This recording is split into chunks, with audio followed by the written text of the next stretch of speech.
So, Jujutsu Kaisen Chapter 241 is out, and like the last time, it's filled with a lot of nonsense. The chapter starts with a flashback. Oh shit, here we go again. Well, by now, we all know that in JJK, when there's a flashback in the middle of battles, it either indicates that the character is going to die or they will receive a power-up, and then they will die. I mean, in both cases, their death is almost certain. So let's see what will happen to Takaba, the comedian, in the end. The flashback begins with Takaba's college days, where he used to perform his comedy show. The difference here is that Takaba wasn't doing a solo show. He had a friend who was a bit late to practice, but as soon as his friend arrives, Takaba starts practicing, and his friend can't remember his lines at all. This annoys Takaba a bit, but his friend apologizes. However, Takaba feels that his friend isn't genuinely sorry. Upon hearing this, Takaba's friend also gets angry and starts yelling at him. He points out that all the blame is on Takaba, and he's unfriendly. Takaba never goes to drinking parties, doesn't socialize with others, and doesn't even laugh at other people's jokes. Yet he wants everyone to listen to him. In response, Takaba simply says their jokes aren't funny then. Why would I laugh at them? Well, look who's speaking. Takaba finds his own jokes funny, even if they might be quite lame. And because of this, his friend is also fed up with him. Arguments start between the two, and Takaba even punches his friend in the face because his friend touched a sore spot by saying that he's not popular among girls.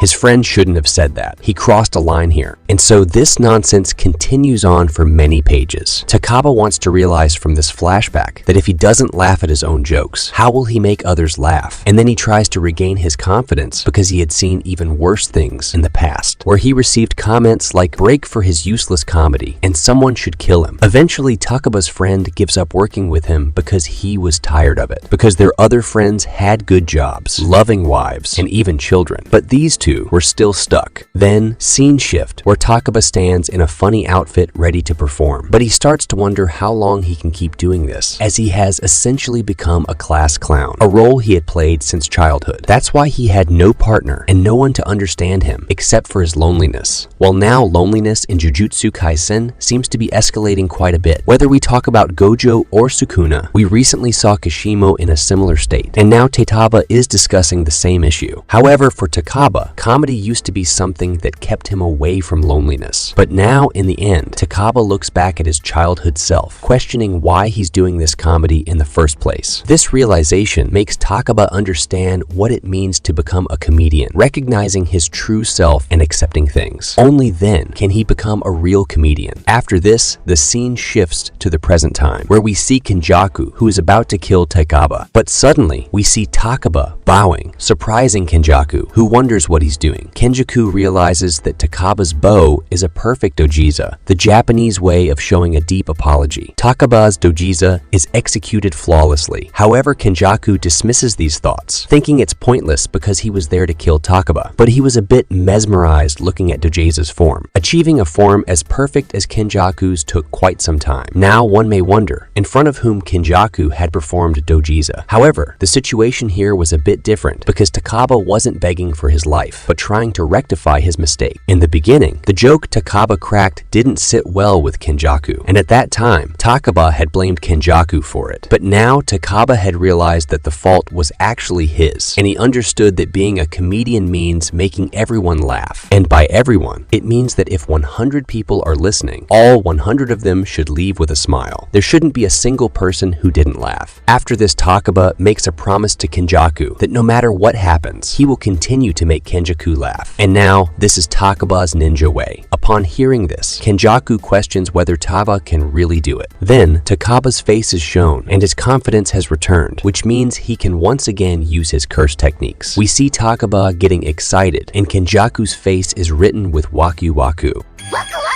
This implies that Takaba can fight using his curse techniques once more. And who knows, in the next chapter, we might get to see Takaba's domain expansion.